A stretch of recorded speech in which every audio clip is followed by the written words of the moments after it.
فلسطین قضیه.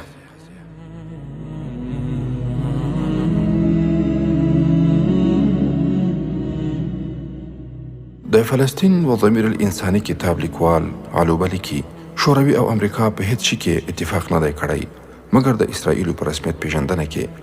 که څوک دا پوښتنه وکړي چې د یهودو دا دومره پرمختګ له څه وجې دی او د پرمختګ راز یې څه دی، نو ځواب یې دا دی چې یهودو خو امریکا او انګلستان دومره مخته کړل ځکه چې د یهودو په پرمختګ کې د امریکا او انګلستان ګټې وي. دوهمه خبره د مسلمانانو غفلت دی. هلته چې امریکا او انګلستان د یهودو په پرمختګ کې دومره هڅه او زیار ایست، بالمقابل د فلسطین او فلسطینیانو شاته مسلمانان ونه درېدل. له پخوا راهیسې تر اوسه پورې فلسطینیان په رڼه میدان باندې د یهودو، انګلستان، امریکا او نورو کفارو د روسیې په شمول تر پټو توطیو لاندې دغه حالت ته راورسېده چې د مسلمانانو د غفلت له وجې هم یهودو پرمختګ وکړ او مسلمانان په ځانګړي ډول فلسطین تر ظلم، وحشت او بربریت لاندې همداسې پاتې شو. دریم علت د یهودو د پرمختګ هغه د یهودیانو هڅې د خپل ځان لپاره وي، ځکه چې د خپل ځان د پرمختګ او ځمکو د نیولو لپاره هر د اسلام مخالف ته لاس ور اوږد کړ، د هغوی غوښتنې یې ومنلې، له هغوی سره یې هر ډول پرېکړه لیکونه لاسلیک کړل او د مسلمانانو په ضد باندې یې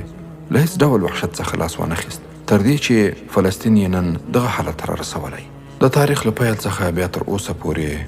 د کفارو او اسلام د دښمنانو راروانې توطیې د فلسطیني ورونو او خویندو، سپینګیریو او ځوانانو او بالاخره ټولو په مقابل کې ډېرې په شدت سره جریان لري. خو بالمقابل یې د فلسطین زړورو او باتورو بچیانو تر نن پورې د دې مقابله کړې ده. د خپلې ځمکې په سر باندې یې له کفارو سره معامله ونه کړه، حتی چې دوی تر خپلو کورونو لاندې کړل، خو بیا هم دوی معاملې ته تیار نه شول. که موږ د تاریخ پاڼې راواړوو، ډېری برخه د فلسطینیانو ورونو تر هغه پورې په مقابله کې وو چې تر څو په شهادت باندې ورسېدل. د ځمکې پر مخ باندې د مسلمانانو 58 یا 60 ملکونه دي او له افغانستان څخه سیوا یې ډېری د مسلمانانو په اختیار کې نه دي. نو دا د مسلمانانو د پرله پسې غفلت له وجې هغه خاورې له لاسه وتلي دي. په اوسنۍ له فتنو او ډول ډول توطیو څخه ډکه زمانه کې مسلمانو ځوانانو ته پکار ده